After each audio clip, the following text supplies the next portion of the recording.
You shall not kindle fire in any of your dwellings on the Shabbat day.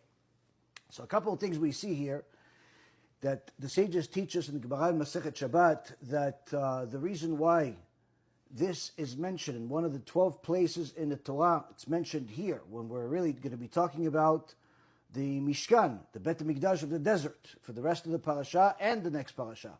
But yet Hashem sticks the mitzvah of Shabbat, not for the first time, but one of 12 times in the Torah. And he specifically puts it here, because from here the sages tell us, we learn that we have 39 melachot, 39 activities that are forbidden on Shabbat, and we learn them from all of the different things that were needed to be done in the Mishkan.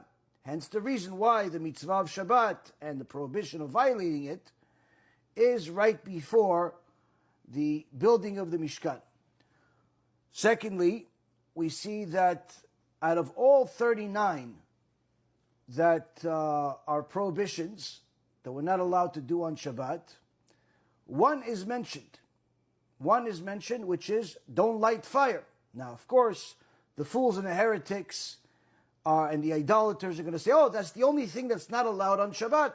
Don't light fire. But obviously that's not correct.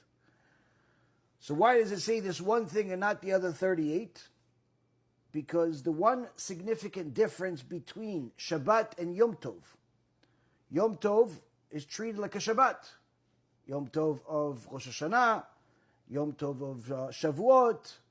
But the difference between Shabbat and Yom Tov, where you're not allowed to drive on either one of them, you're not allowed to work on either one of them, do any type of business on either one of them, but on Yom Tov, you're allowed to use fire that was already lit before the Yom Tov began to cook. Whereas on Shabbat, you're not allowed. Hence the reason why it says don't kindle fire, which means it's not just lighting fire, it's even using fire. Unless it's covered, which is the way that they used to heat food in the past days, where they would have something similar